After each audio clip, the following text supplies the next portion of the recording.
You're still grooving, still connecting, still loving, still turning up, still thriving. You still got it. But your immune system, it weakens as you age. That's where vaccines come in. They help train and strengthen your immune response to fight off respiratory illnesses like flu, pneumococcal pneumonia, RSV, or COVID-19. Ask your doctor or pharmacist which vaccines you need. Book in minutes at vaxassist.com.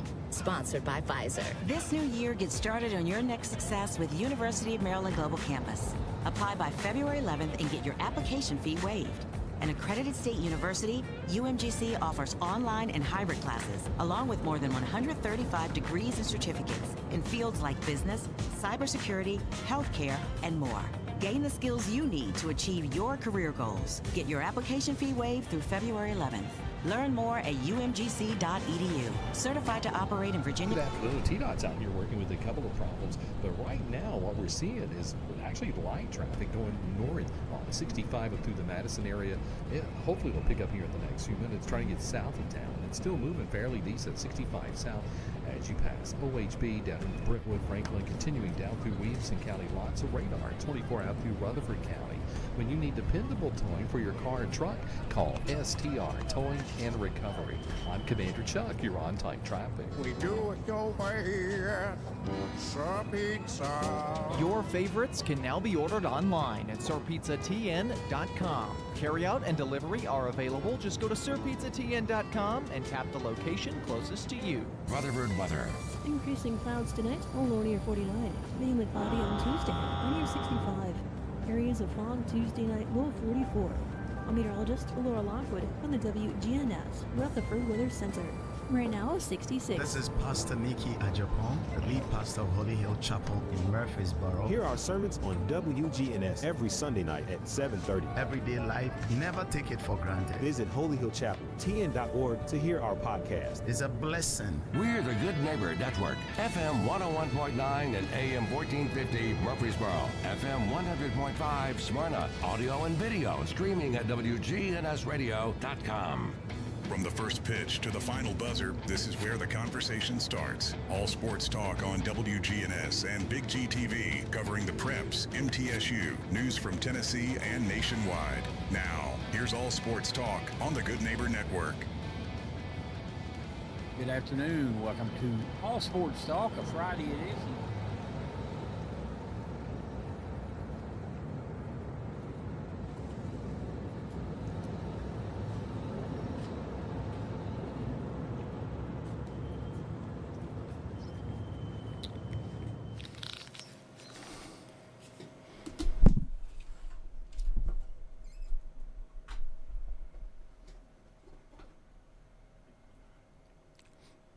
Good afternoon. Welcome into All Sports Talk for this Monday.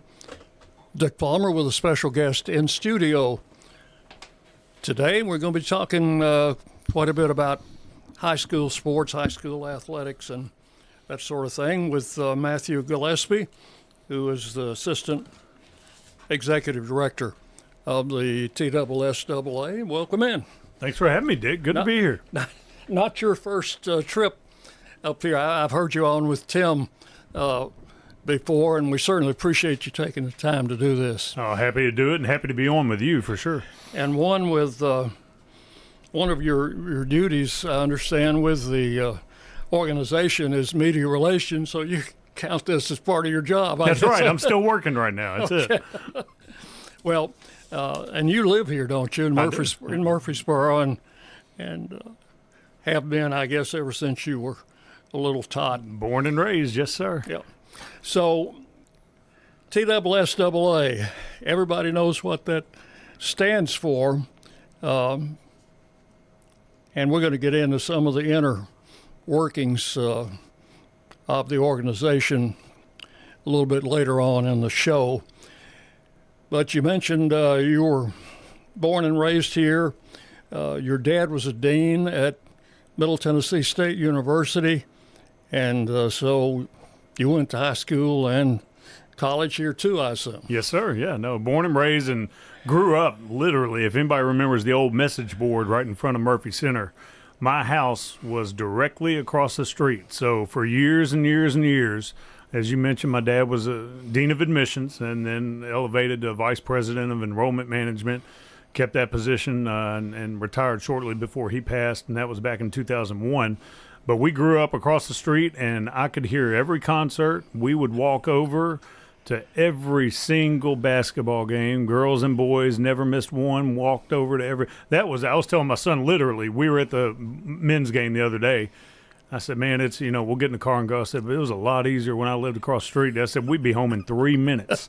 I always point out the house when we go by it and stuff like that. But that was some good memories. And no, we've been Big Blue supporters for years and years and years, and still are. And all my brother and sister went there, and Mom went there, and it runs in our blood, that's for sure. So did you have any second thoughts about where you wanted to go to school? I did not, no. Now, my children, on the other hand, they are elsewhere. We couldn't convince them to stay home, but that's okay. They need to make their own choices and spread their wings. And but no, we did that, and as a blessing, met my wife, who actually was working for my dad as a student worker, and we had some connection there. And it's MTSU and the history there and the memories have certainly been good to me and my family. So how did you get a tie-in with the TSSAA? Well, that kind of a funny story. I always say that, but I was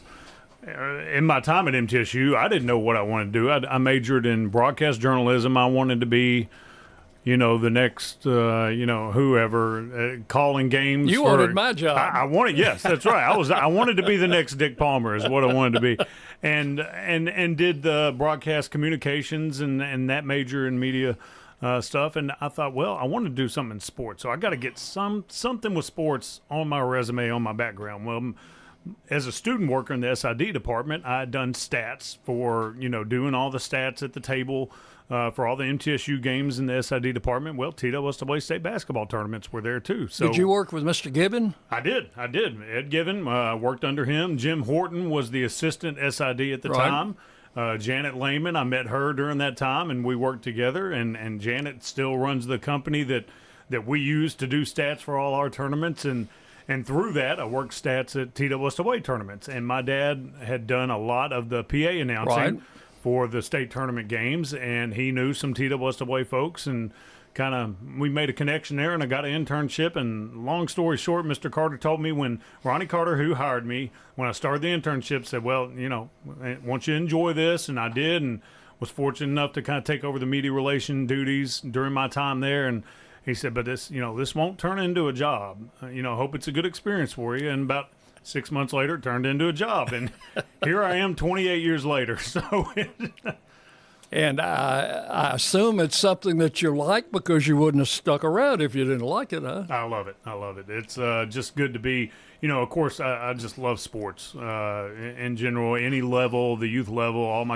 Both my kids played sports from growing up till now, and being around it, and love following collegiate sports, pro sports, but high school sports, just being involved with it at that level. It's so pure, and it's still, I think, the last bastion of amateur athletics we've got, really, with the changes so much at the collegiate level.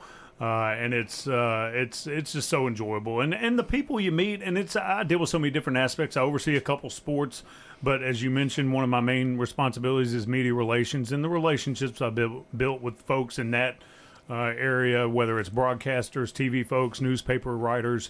I've got people I've known since I started there, and still have good relationships with, and those professional relationships sometimes turn into personal ones, and you get to know people outside the work atmosphere and become good friends with them, and that means a lot. I didn't really realize until I checked your website today that this is now the 101st year of TSSAA. Yeah. 1925. 25. Yep. We're celebrating. We're kind of culminating or finishing the celebration of the 100th anniversary from when the calendar fell and that kind of stuff. We've let it trickle into this past year, and that we did a new logo. We changed our logo as part of that. Did a lot of centennial celebration stuff, stories on our website, a lot of things of our championship events, and recognizing older teams and previous champions and things like that. And part of that, I know one thing you want to get into, but one of the big things we did was a project that Bradley Lambert and myself got into and creating, digitizing a lot of the old championship games that were on VHS. And we released that back in October, and there's over 1,100 games we've now got. Anybody can go up and watch on our website. Old championships, doesn't matter what sport it is. I mean, we don't have every sport, but a lot of the ones we use, and we can get into those details later, but it's been fun, and hearing from so many people that go back and watch, either themselves play or kids are watching their parents' old games and things like that. And it's really neat to be able to bring that history to life and people see games that they thought maybe they'd never see again. So, folks, if you played in one of the tournaments in the last, 25 or 30 years and brag about it to your kids, you better be careful. They can check up on you. They can check and see how much of that is true or false. That's right. So, obviously, you don't go back to 1925 with that. But what are, and I know you've probably delved into the history some, but what were the origins of the organization when it first started? Sure, yeah. I mean, it back in the 25, it was just a group of administrators, and not many of them, that came together and realized there needed to be some type of structure for governing this athletics. And a lot of people point back to Mr. Bridges. A.F. Bridges was the first executive secretary at the time, what we all now refer to as executive director. He didn't become that until the 40s. So there wasn't necessarily the structure you see today right. back when the organization was created, but the organization was formed. And then when Mr. Bridges took over, they had a small office in the basement of Peabody High School. And I've actually driven by and taken pictures of that when we had some meetings over there. That's in really Trenton, Tennessee. Trenton, Tennessee, yes, sir. And that's where it all started. And then, of course, the governance has changed a little bit and grown with the Legislative Council and the Board of Control, which certainly is still in existence. That's the governing body who writes the rules, who make the rules and make big decisions and things like that, classification and where championships are to be held and writing the Constitution and bylaws and things like that. And those have grown from smaller numbers to now they're 12-member bodies. And it's just the growth of an organization and how it happens from those member schools. And now we've got so many of the middle schools nowadays that weren't ever in existence as part of the organization. There's, we've got between middle and high schools over 1,000 schools now, which is unheard of. I mean, it's unbelievable. That the number is that big, and it just shows the growth of the state, the growth of schools, the growth of athletics in our state. And that's kind of a quick nutshell. I mean, we could have a whole couple shows on the history of the association for sure. And I assume that most states have an organization of some sort that governs high school athletics. Are many of them very similar to TSSAA? They are. Every state has an association. Some have multiple associations, but we're all members of the National Federation of State High School Associations, the NFHS, and each state, by their bylaws, can have one association as a member. Mississippi, for example, has the Mississippi State High School Athletic Association. They also have the Mississippi Private School Association, which is in existence just for their private schools, but only one of those associations can be members of the National Federation. So the private school is not, because the other one is. There's a couple states that have that set up, but all the ones who are members of the NFHS have a similar setup, but no one is by any means the same. They all have their differences. Some have just one governing body, some have two. Florida, for instance, is pretty much run by their state legislature, where they still have governing bodies, but the legislature passes their rules.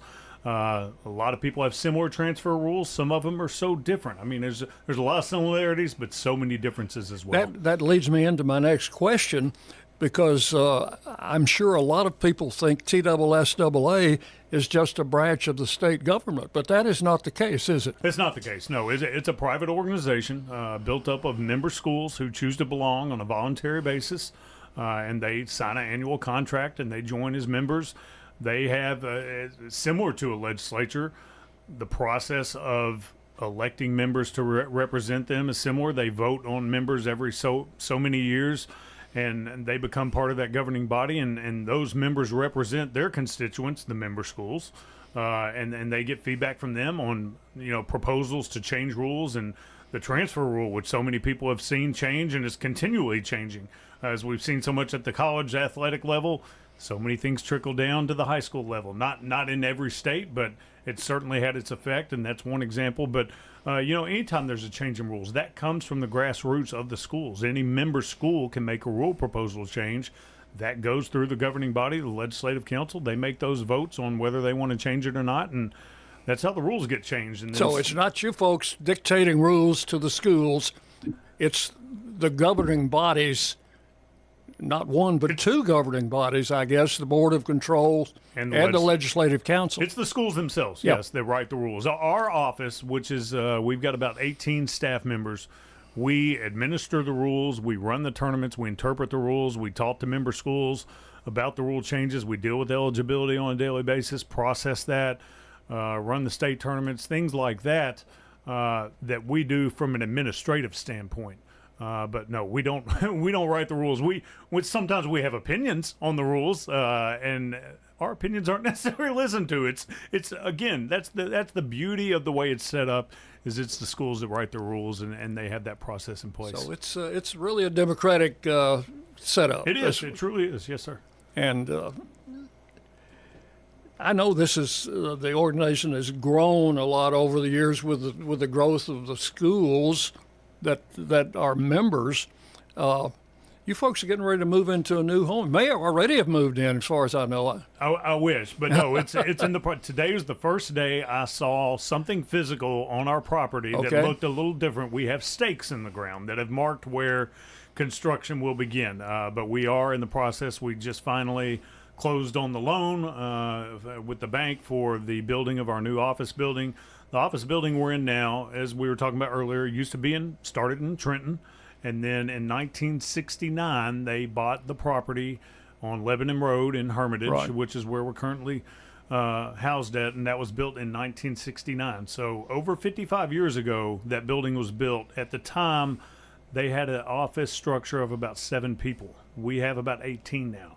So you can imagine, with the growth of not just the staff, but the size of our Board of Control and council meetings, so many times, especially when we're dealing with classification, we can't hold it in that office. Yeah. And then there's so many physical problems with the office. The Band-Aids we put on it for years with leaking roofs and mold throughout, and it's just time for something new. And I think the member schools saw that, the board saw that, and years of discussion and putting plans together, and we're finally going to have something new that will not only accommodate our needs now, but we're building for the future as well. We're talking with with Matt Gillespie, who is Assistant Executive Director with TSSAA. This is All Sports Talk, and we'll be back with more after this on WGNS. This is Chip Walters, and I'm honored to be your 2024 MTAR Realtor of the Year. I'm with Exit Realty Bob Lamb & Associates, and like many of you, I've seen the real estate market shift and change. People often ask, Chip, what's really going on? Well, that's a great question, and I believe in answering with solid, factual data. So let's cut through some of the noise. I invite you to reach out. Let's have a conversation about your real estate goals and the current market trends in your neighborhood. You can find all my contact information at choosechip.net. Whether you need general vehicle upkeep and maintenance or a complete vehicle overhaul, Hall's Auto Care is here for you. We're locally owned and operated by Greg Hall and have been in business since 2014. You'll get excellent service and trustworthy advice with Hall's Auto Care. A+ rated with the Better Business Bureau. We're ready to help get you safely on the road. Hall's Auto Care, 907 Ridgely Road, just off Broad Street behind Chili's. Online at hallsautocare.net. Hall's Auto Care. When illness or injury turns everyday moments into uphill battles, there are medical professionals who step in with skill, compassion, and unwavering dedication. My name is Joey P. I'm CEO of Murfreesboro Medical Clinic, and we are proud to highlight this month's MMC Heart for Healing recipient. A grateful patient wrote about a 3-week stay at Ascension St. Thomas Rutherford Hospital. When they were finally allowed to shower, Nurse Michaela Easterwood went above and beyond. washing and styling their hair with such care that Mom had one less worry. Even when she wasn't assigned to them, Michaela used her own breaks to stop by, check in, and bring comfort. Her kindness restored dignity and hope. That's why Michaela Easterwood is our heart for healing. If a doctor, nurse, or other medical professional has made a difference in your life, tell your good neighbor station, WGNS. Nominate them for the MMC Heart for Healing Award and help us recognize the medical heroes in our community. Compassion deserves recognition, and healing begins with the heart. Every team knows which play can be a winning move. I'm State Farm Agent Andy Womack, here to help life go right by combining your home and auto insurance. Call me today at 615-890-0850. It's a winning move that saves you time and money. Your ride, your stuff. You live with them together. I'm State Farm Agent Andy Womack. It's smart to protect them together to help life go right. Give me a call at 615-890-0850 and let me help you save by combining your auto and renters. Friends? Yes. The financial partners whom you've built a relationship with at Old National Bank are still at the Dr. Martin Luther King Jr. Boulevard location, right here in the borough. And so are the warm, homemade cookies. Cookies are ready, dear. Like Grandma used to make. If you need online and mobile banking, Murfreesboro's Old National Bank does that too. You and Old National Bank, better together. Old National Bank at 2230 Dr. MLK Jr. Boulevard. Old National Bank, member FDIC. DDOT's working with a couple of wrecks out here in the last few minutes. It hadn't been that bad, actually, in the last 30, 45 minutes, trying to get south of town as it builds southbound. 65 down into Williamson County. A little bit of sneaky radar. I-40 out through the Mount Juliet area earlier. Traveling out through certain parts of Wilson County, you could see some radar, so be careful. Hey, when you need dependable towing for your car or your big truck here in Middle Tennessee, call the professionals, STR Towing and Recovery.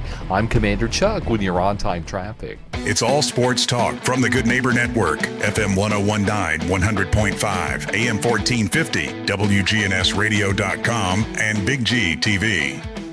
Welcome back to All Sports Talk, joined today by Preston O'Neill, the coach.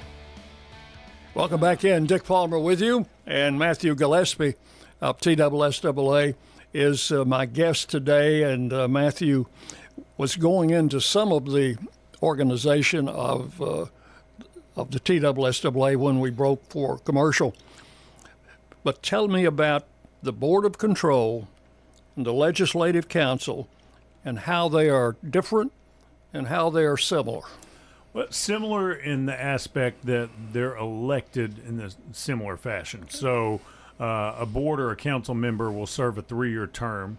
And we used to have just 9-member bodies. So there were 3 from each. There are 3 grand divisions, right. East, Middle, and West.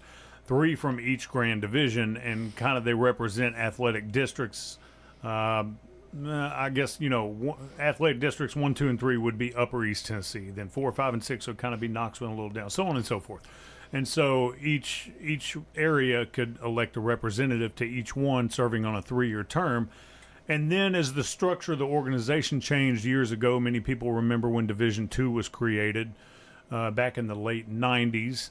And that put all of the private schools who offered need-based financial aid to student athletes in Division II. You still had private schools such as BGA, MTCS, Webb School, that were private schools but didn't offer the need-based financial aid, so they could stay in Division I with the public schools for postseason purposes too. Then came the multiplier. So you would multiply their enrollments times 1.8, and that would put them in their classification. That decision just. How did the 1.8 figure that in? was a long. Does that pull that out of the air? Yeah, well, it was one of those. Well, let's kind of going back to when you were talking about other states. Well, let's look and see this state does this and this state does that, and let's look at a couple figures and see what fits well here in Tennessee. And that was a Board of Control decision. The multiplier classification's a Board of Control decision. But those members are elected. There's a president and a vice president who's elected from within those organizations. And then once... go ahead. Are all these school people, Yes. principals? Yes. Or For a long time, you had to be a school principal or an assistant principal who had responsibilities with athletics. Okay.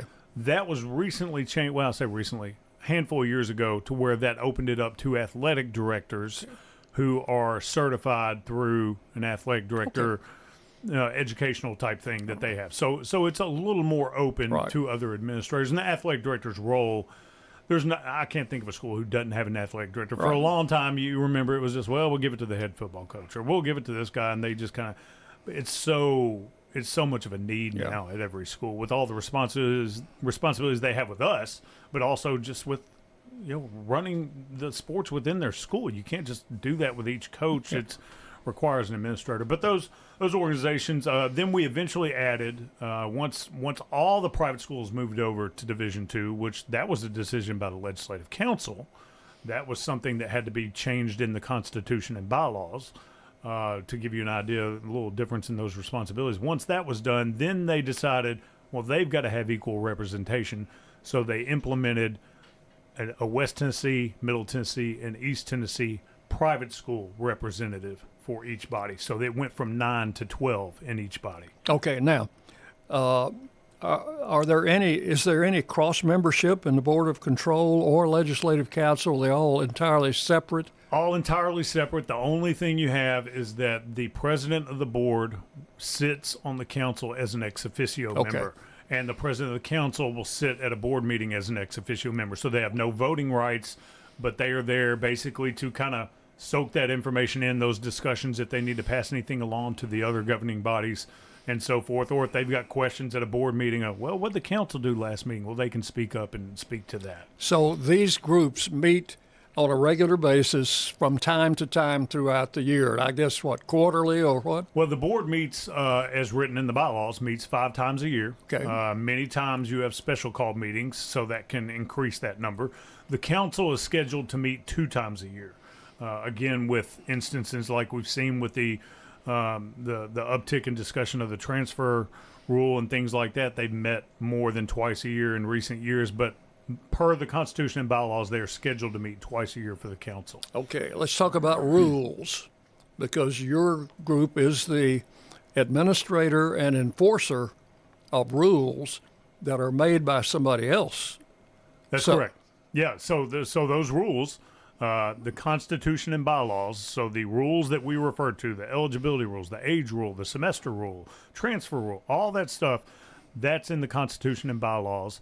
That process for adding rules, changing rules, things like that, that goes through the Legislative Council. So any member school can make a rule proposal change. It has to come in writing from the school administrator, from the principal. You have a lot of those from time to time, I'm sure. Sure, yeah. And they go to any rule proposal change we get. We put that on the agenda, the November agenda for the regional meetings. We go to East, Middle, and West Tennessee, meet with all the administrators and say, here's your 8 proposals or 12 proposals that have come to the council. We want to get a straw poll. We want to get feedback for how the membership feels about this. So and that's not a binding contract, but they'll get responses from those administrators, ask them to vote on them. Yes, I support this. No, I don't. Then we can come back to the council at their December meeting and say, all right, on rule number 1, 80% of the membership is in favor of this change. Well, of course, they've gone back to their members and talked to them as well, but it gives them a good feel from across the state. Or a lot of times it's kind of a 50-50 thing, or 55-45, and it's like, well, we got to buckle our knees and make a decision here, that kind of thing. And that's kind of the process in a nutshell of how those rule proposals get changed. Usually if it is passed at the December meeting or even the March meeting, it won't go into effect until the following school year. That's typical. Sometimes you'll get, we need to make this motion for this to go into effect immediately, but usually it's for the following school year. So if a rule is proposed, it has to go through 2 different groups, the council and the Board of Control? Or no, just the council. Just the council. Yeah, they're the only one. Their only responsibility is dealing with the Constitution and bylaws and the writing, changing of those rule proposals. So it's not like the House of Congress where you have to have the upper house. Don't have to have the Senate and the House both approve. Board and council don't both have to approve. Council just deals with the rule changes. Okay. Yes. Now, as far as enforcement, you folks are given the responsibility of enforcing a rule once it's put into effect. Sure. And certain people on your board have certain areas that they would take care of as far as enforcement, or do you have one enforcer, or how does that work? Well, it's there's so many different aspects to it. We've got, of course, things have changed over the years. Eligibility is all now online. And we have some automatic triggers that if somebody submits something, it's going to bounce back and say, oh, this kid's ineligible. And then they can submit hardships, which hardships are something that schools go to the Board of Control for, asking for an exception to a rule based on certain circumstances, things like that. But there's so many things with that. We start with eligibility. Are these kids eligible? Okay, you got to submit every single kid every year. Do they meet the criteria? You got to answer all the questions about, with their age and how many semesters and their academics and all the checks and balances that are in the Constitution and bylaws. Then you've got, did a kid make a bona fide change of residence? It's a new kid that played at a different school last year. It's coming to your school. Have you checked that out? Do you have their new address? Things like that. Then of course, if everything just goes as usual, everything's good. But then all of a sudden you get somebody says, well, hold on, that's not right. What they submitted to you is not right. We need you to check this out. We've got a staff of 18 people. There's one director, 5 assistant directors, and there's 500 members of high schools across the state, from Mountain City to Memphis, as many people say. We can't go everywhere and be everywhere all the time. So a lot of enforcement actually falls upon the schools themselves. And what most people don't understand and probably don't believe, a lot of times when we get violations, probably over 90% of the time it's self-reported. The schools have caught themselves that something inadvertently was turned in incorrectly, or we didn't know about this, the family gave us incorrect information, whatever it is. Most of the time it is self-reported, but we deal with a lot of things that aren't self-reported. That does take up some of our time, but not all of it. I bet your day is very varied and interesting because, as you say, dealing with that many schools, then you multiply the number of schools by the number of students in the schools and the number of families that are involved with those students, and I bet the phone just rings. It's consistent. It's nonstop usually. We try to put a priority on dealing with school people first, dealing with coaches, dealing with administrators, because that's who we serve. We serve the member schools, the membership. Parents certainly call. We try to help them as much as we can, but a lot of times we try to urge schools to tell their parents, look, if you have a question, come to us. Or tell the parents, look, you need to talk to your athletic director, things like that. But certainly a lot of times people come and say, look, we live here. What if we move here? Would my kid be eligible? We'll try to answer those questions based on the information they give us. And it, certainly July and August is our craziest time with eligibility, starting a school year, so many kids changing and school year starting and things like that. And it's a roller coaster. There's down times and sometimes they're more busy, and that's one of the crazier times, but we try to handle it as best we can. Everybody has different responsibilities. Different directors oversee different sports, so they'll deal with, I'll deal with golf and bowling coaches primarily from a coaching standpoint. I'll still talk to basketball and football coaches, but they know to call the person that oversees football and basketball usually. But sometimes you can't get them, and you just get to the first person you can get. So we all work as a group, but we've all got our different responsibilities. We established the fact in our first segment, I think, that CSSAA is not a branch of the state government. But you do have connections with the General Assembly. And I know that comes up, and sometimes very controversial at times. Sure. So how is that handled? Well, we, just like with any organization, I guess you could say, there's bills sometimes that are presented that would affect us. Sometimes good, sometimes bad. Usually not good. and we have to, whether you just want to use the term lobby for those bills or against those bills. And we had, I know you knew him well. Bob Baldridge was a longtime assistant director at our office. Was there when I was hired. Bob passed away a few years back. He was our lobbyist on staff.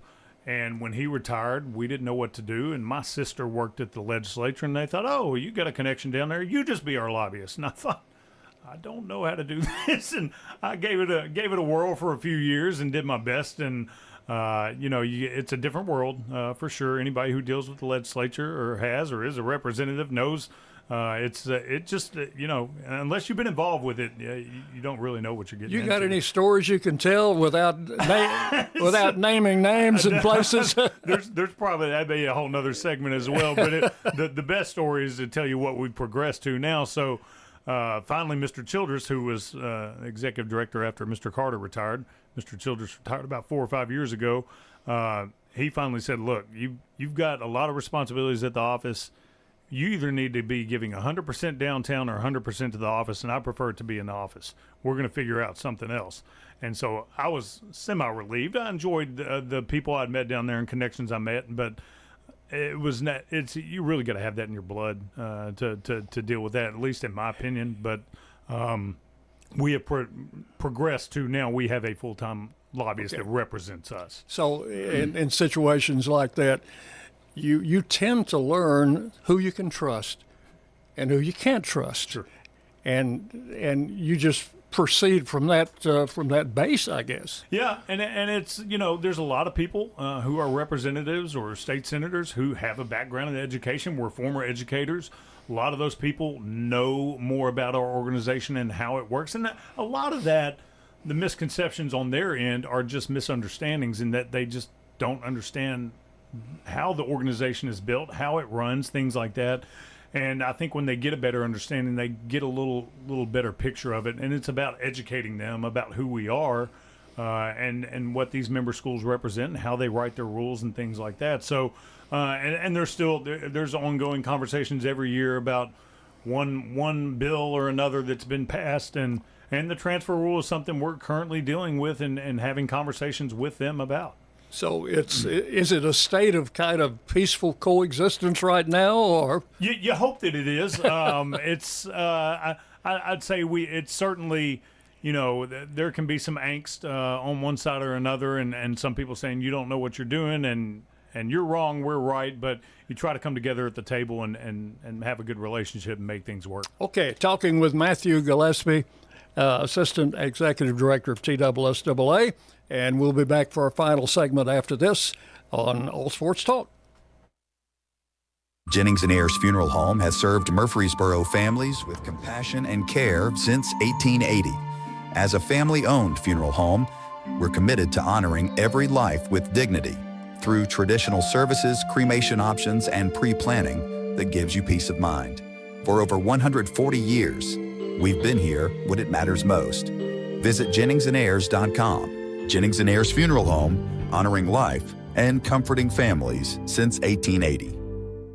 Oh, hello. It's me, the calculator that lives inside of TaxSlayer. And let me tell you, I love numbers. 1040s, 1099s, W-2s, all of them. With TaxSlayer, anyone can file a federal return for just $22.99. You'll get 100% accuracy and your biggest possible refund guaranteed. Now those are great numbers. Need help along the way? We've got U.S.-based real human support. File by February 8th for just $22.99 and get the refund you deserve. TaxSlayer. File fearlessly. Hi, I'm Wade Hayes, owner of Toots Good Food and Fun. I strongly believe that volunteers make a positive difference in the quality of life here in our community. Rutherford County's Chief of Staff, Eric Hennessy, has a history of helping those in need. He's been honored with awards recognizing his pro bono legal assistance to those in need.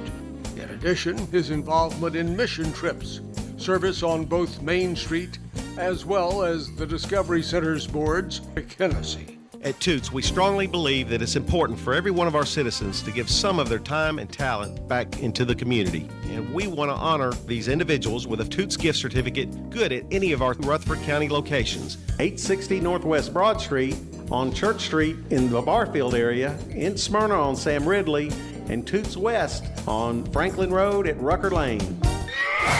Next on All Sports Talk, it's the Blue Raider Insider Report with Chip Walters of Exit Realty, Bob Lamb & Associates.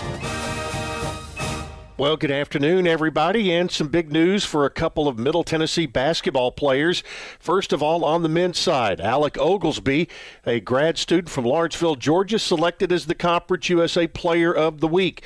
Oglesby was selected the CUSA Player of the Week as he led Middle to 2 conference wins and a tight loss to number 8 Houston over the week. The graduate from Georgia tallied 12 points on 4 made threes on the road against the Cougars on Monday, and in the first game of the new year, Conference USA Player this season. His 8 triples were part of a program record 22 made threes, which is also the 3rd most in Conference USA history. So congratulations to Alec Oglesby, the Conference USA Player of the Week. On the women's side, it was Freshman of the Week Blair Bogus, the young lady from Waynesboro, Tennessee. She guided Middle to a 2-0 week to open Conference USA play on the road with a 60-47 win at Kennesaw State and a 69-52 win at Jacksonville State. The Waynesboro, Tennessee native averaged 19 points, 10 rebounds, and 3 steals over the 2-game stretch. She was the only Conference USA player this week to record back-to-back double-doubles.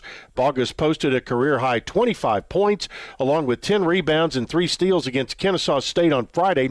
She followed that performance up with 13 points, 10 rebounds, and 3 steals on Sunday against Jacksonville State. This is the 5th time, that Blair Bogus has been named Conference USA Freshman of the Week. Macy Pfeiffer has also been named Freshman of the Week, and Middle Tennessee has dominated the awards during the Freshman of the Week awards during this 25-26 basketball season. All right, turning back to men's basketball, Middle Tennessee won a nail-biter yesterday, knocking off Sam Houston by a score of 68-67. The Blue Raiders got out to an early 17-point lead, but saw the game tied at 34 at halftime, then outscored Sam Houston 34-33 in the second half. Torrey Alston got a great pass from Sean Smith for a dunk with 2.3 seconds to play that gave Middle their 1-point lead that ended up being the victory. Jack State was a loser on the road at Liberty, 78-69. Delaware wins at home against Kennesaw, 67-52. Missouri State beat New Mexico State, 89-82. Western Kentucky down Louisiana Tech, 66-61. And FIU was a winner over UTEP, 76-64, as all the home teams won on Sunday. On the women's side, the finals from yesterday included Missouri State winning on the road at FIU 80-69. Kennesaw wins at home 78-64 over Western. It was Liberty winning at UTEP 86-66, and New Mexico State a 64-57 winner over Delaware. Middle Tennessee 69-52 over Jacksonville State. The Lady Raiders led at halftime and pulled away in the second half to grab the victory. Football note, right now the Blue Raider football coaches working on the transfer portal, players coming, players going, and still not a lot of clarifying on all of that. Also, one other football note, former Blue Raider offensive coordinator Bodie Reeder has been hired as the offensive coordinator and quarterback coach at Western Kentucky. Coming up at 6 o'clock tonight, it's Rick Insel Live, Nick McDevitt Live coming up at 7, and it's all right here on the Big G, WGNS. It's all sports talk from the Good Neighbor Network, FM 1019, 100.5, AM 1450, WGNSradio.com, and Big G TV. Welcome back into All Sports Talk for this Monday afternoon.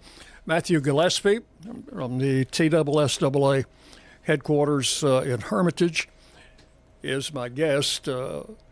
When you build a new building, you're still going to be in Hermitage? It's going to be right in front of our old building. All right. So, yeah, it's on the same property. It's just right in front. We're on a big hill, if anybody's ever been there. If you're on Lebanon Road, you can pass it and not even know you passed it because we're up so high on this hill.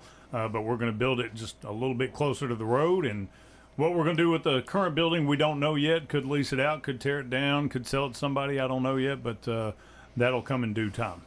We didn't talk about finances as such, but you folks are really financed by the member schools. Is that correct? In some form and fashion, very small amount, a very small percentage. I mean, schools have membership dues every year. they're very small compared to what other states go by, and everybody operates a little differently. But we are a nonprofit organization, so at the end of the year, I mean, we get audited every year. The audit's public; anybody can see it, and so we've got to bounce out at zero at the end of every year. But it's a lot of it. Probably the majority of our funds come from state tournament ticket sales. I'd say that's a very large portion of it. And you look at postseason where there's certain percentages that come to the association from, district basketball tournament or region. There's small percentages there, and then football. One misconception about football is we get half, and the other schools split the other half, and they only get 25. Well, of the 50% we get, 25% of that goes to paying for catastrophic insurance for the member schools. Okay. And then about half of the other 25% of it goes to paying for the officials.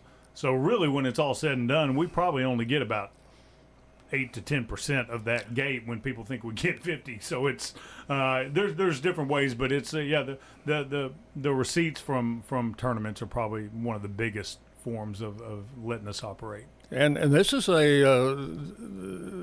an organization that I'm sure has a lot of expenses, and so you have to sell tickets. Yes, the budget's not cheap to run them, and the expansion, and it's certainly a positive. The number of events we've added for middle schools recently, that is certainly added to a lot of the stuff that's on our plate, and the need for more staff members to help do that. But it's helped grow the membership in the Middle School Association. Middle School Association has probably more than doubled. I could be wrong on that, in the past 5 to 7 years, because of the addition of state basketball tournaments, state wrestling tournaments, state baseball, state softball, state soccer, state volleyball at the middle school level, which used to not exist. So that gives them more incentive to become the only incentive previously used to be, well, we'll get catastrophic insurance. And they kind of just had their own little local sectional or county tournaments, and that'd be the end of the year. But now they can advance and go forward in all those sports and have a true state championship. So what is the situation with, you mentioned officials, referees, officials, umpires. What is their relationship to TSSAA? So they're independent contractors. In order to officiate games, high school games or middle school games, they do have to register with our office. And there's a registration fee, and then they've got to pass a test and do things like that depending on their sport. But so they are independent contractors. Then they will join a local officials association. Through that association, they get assigned the games that are needed to be assigned, and obviously younger officials, less experienced officials will probably start out at the middle school level, freshman level, B team level, those kind of games. The more experienced, more tenured officials will do the high school varsity games. I know there's a need for more officials, particularly younger officials. Yes. Because at times you've had to reschedule games from Friday to Thursday because you didn't have enough officials to cover all of Friday. Sure. Yeah. No, it's that's one statement. Even if somebody says, no, our numbers are good, we always need more officials. Always need, and you hit the nail on the head. Need good young officials, because the turnover rate here, in the next 5 years, we're going to lose a lot of officials who've been doing it for a long time, and they do it because they want to give back, because they love the sport. The really good ones, sometimes it's a blessing to have some of them for the small amount of time you do, because they're so good they move on to the collegiate and sometimes professional level, just like high school athletes move on to the collegiate and professional level. So, but we're always in need of more officials. In some areas, Middle Tennessee, for instance, we've got a lot of officials in this area. But again, you can always use new, younger ones.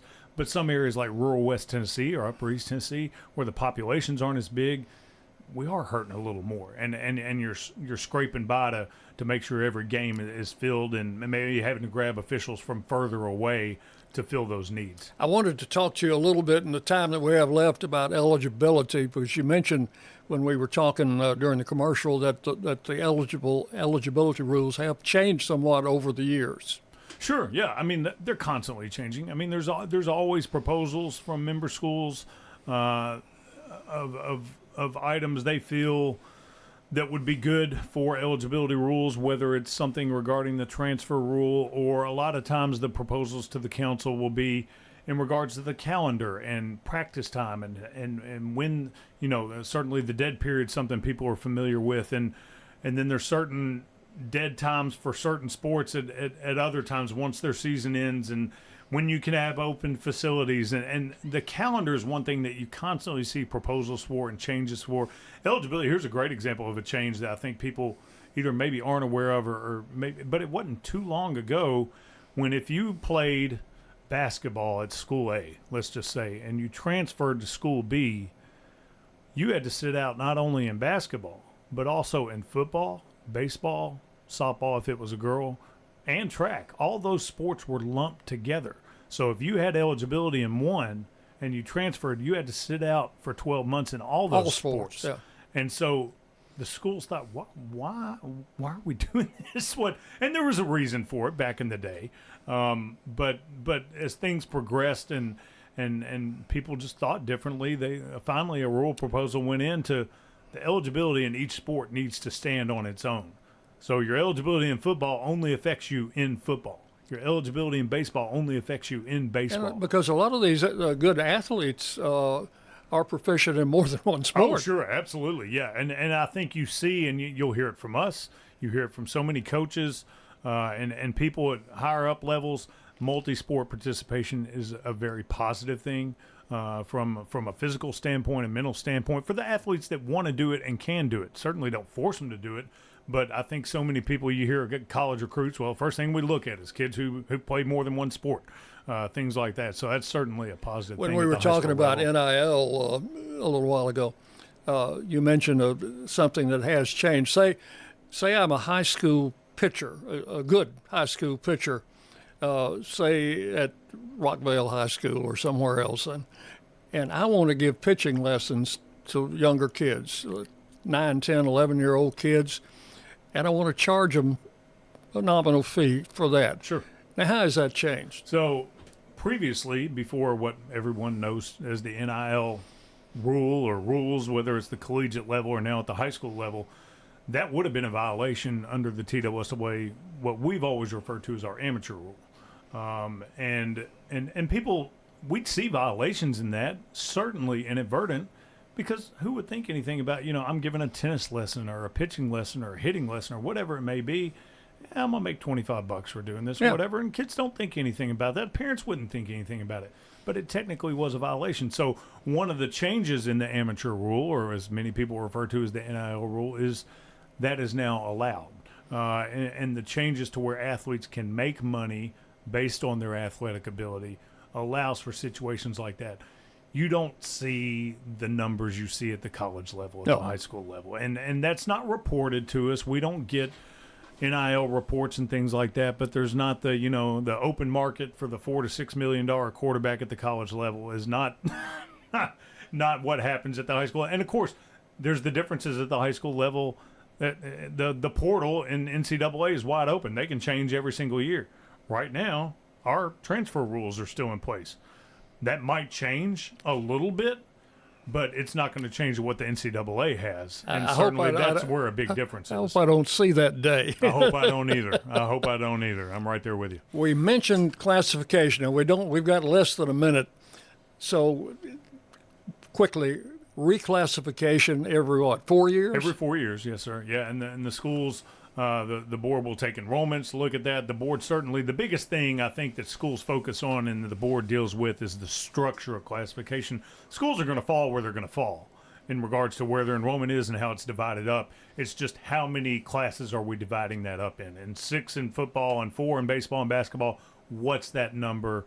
And what do we agree on how to divide those up? My guest today has been Matthew Gillespie, the Assistant Executive Director of TSSAA, working under Executive Director Mark Reeves. And our studio producer has been Micah Robinson. This is Dick Palmer. Join us again next Monday for All Sports Talk. Sign-ups are going on right now for First Shot's Winter Basketball League in Rutherford County. Coach Andy Herzer guides kids to sharpen basketball skills and build teamwork through exciting clinics and games. Since 2003, First Shot has empowered youth to grow in mind, spirit, and body. Don't miss out. Join the fun and develop lifelong skills. Visit FirstShotTN.org today and register for the Winter Basketball League. That's FirstShotTN.org. Clark's Auction Company will get you top dollar for your property. Auctions are easy, fast, and profitable. I've always been a big fan of auctions. Get instant sale, no contingencies. That means the sale of your property won't depend on an inspection, financing, or appraisals. I've known the guys over there my entire life. Call Parks Auction and Realty or visit parksauction.com. Clark's Auction Company will get you top dollar for your property. Parks Auction Company, committed to auction excellence. Sold it to you, 27.5. 35 years. That's how long your family has trusted my family to care for your pets. Hi, this is Amanda from Animal City.